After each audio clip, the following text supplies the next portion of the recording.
So I got up on screen here. There was a big raid, a big FBI raid on a paranormal UFO website. Now, the website is called dreamlandresort.com. And what I love about this website, I have it up on the screen, is that it looks like it was created in 1995. And I'm pretty sure that's when it was created. And they never updated the UI, the HTML, any of the inline CSS. It is the exact same website that was probably created over 20 years ago. And this guy, Mike, I don't believe this website has CSS. It might not. It might not. It might just have straight up HTML. I think this is probably written in straight HTML. So this is probably created by a guy that's living out there by Area 51, another name for Dreamland. And he reports on all the goings-ons in and around Area 51. And he was raided. So up on screen here, I got a little Twitter. And this is a tweet inception, as this is reported by Disclosed TV, who's doing a screen capture of George Knapp's Twitter.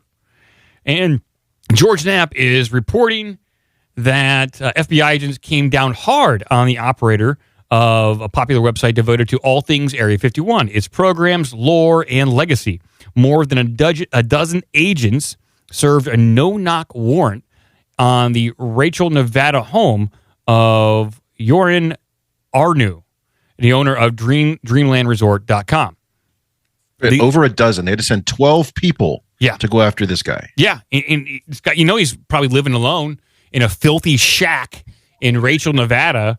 It's all dusty, and there's like a bunch of old, like 1995, like Windows computers just laying around there.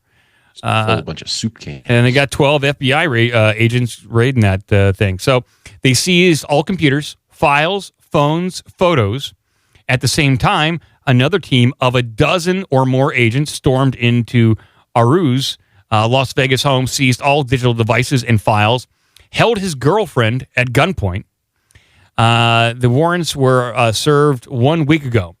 Arnu noted on his site that he does not know the reason for the raid or whether specific images of the secret base posted online may have initiated such a vigorous action by federal law enforcement. We're getting more information, according to George Knapp.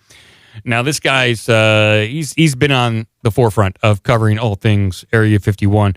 Now, back in the 90s, I would say early 90s, there were a lot of Area 51 I want to say, I don't know, the enthusiasts that would go out there and they would post up on a mountain range that overlooked Area 51, and they could get some pretty good photos of what was going on. And if you had a good telescopic lens and you had the time, you could see some pretty interesting things. Since that time in the early 90s, the federal government said, we're scooping up all that land, and it pushed everyone's legal ability to look at the base way further back. I don't even know you can look at it from a mountain range. As I recall, they bought like the next mountain range over, so you're now a full range separated from what's going on at the airbase. Yeah. So this guy was probably on the forefront of that, but I'm going to guess. So he has a press release regarding the FBI raid on DreamlandResort.com. And I can't pronounce his name. It is Joerg. Is this? I have to see it. It sounds like Jorg. But maybe Jorg. Yeah. So is this? Is he Swedish or Finnish? Probably Danish, maybe. There are a lot of like Northern Europeans who do go to Area 51.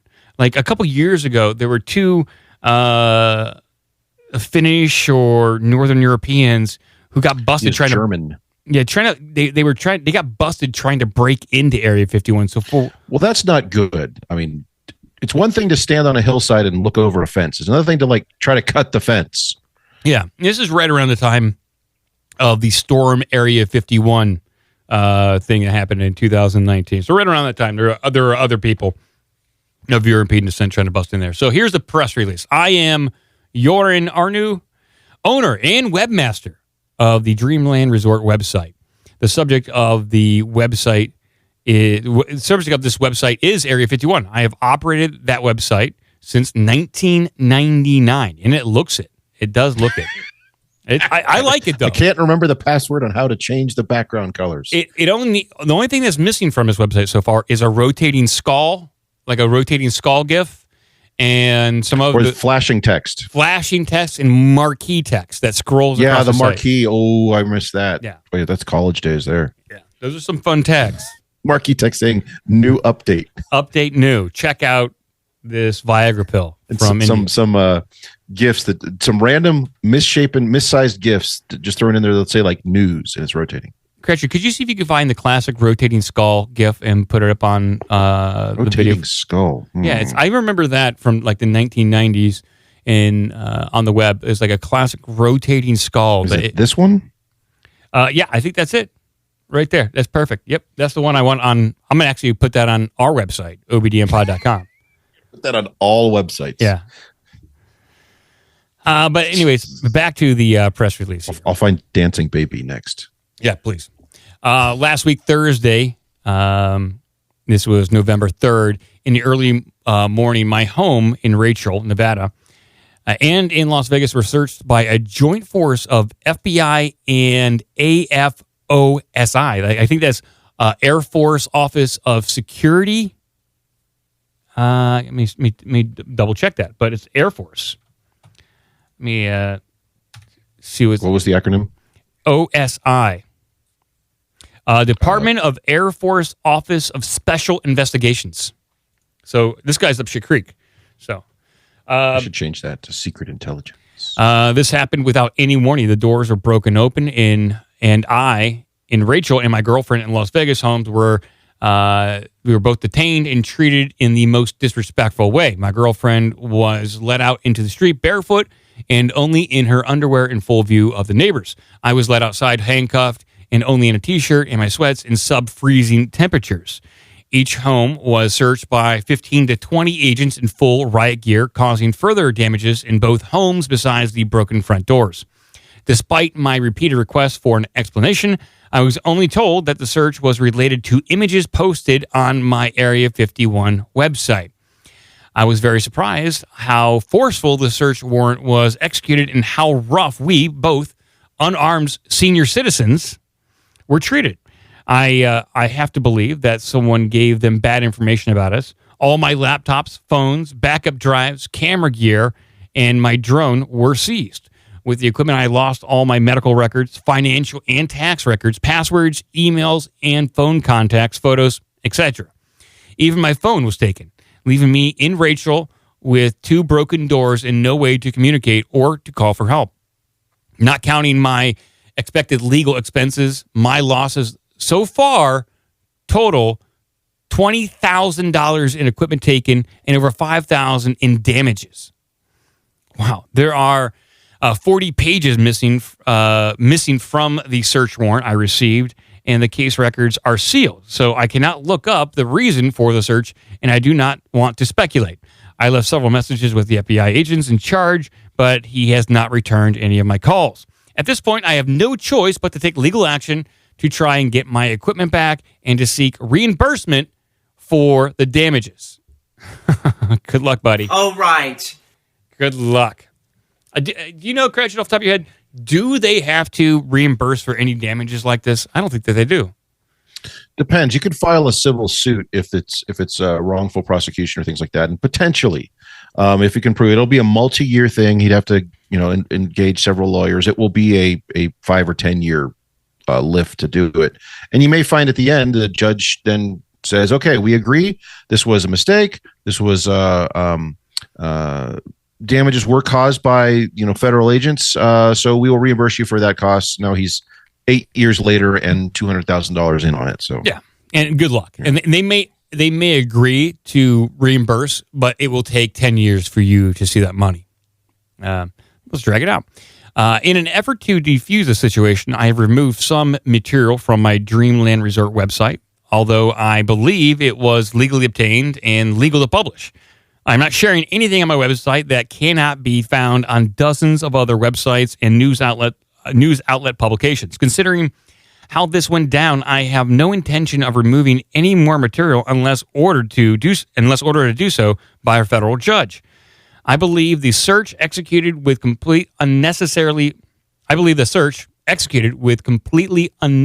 force by overzealous government agents was meant as a message to silence the Area 51 research community.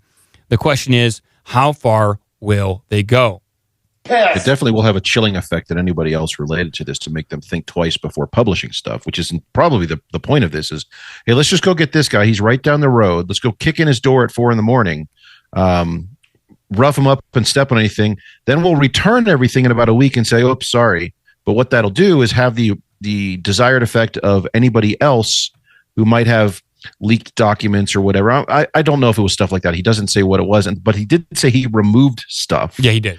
So he clearly knew what they were complaining about. He probably so had whether an idea. Somebody inside sent him some documentation or whatever, it will definitely have a chilling effect on anybody else considering publishing this stuff. Same thing we're seeing with Alex Jones and Kanye to some extent. Yeah. Anybody who's got a big platform who wants to come out and say things protected by free speech or not, they will come after you with frivolous lawsuits left and right and keep you tied up in court for the next 10 years. Sue everybody.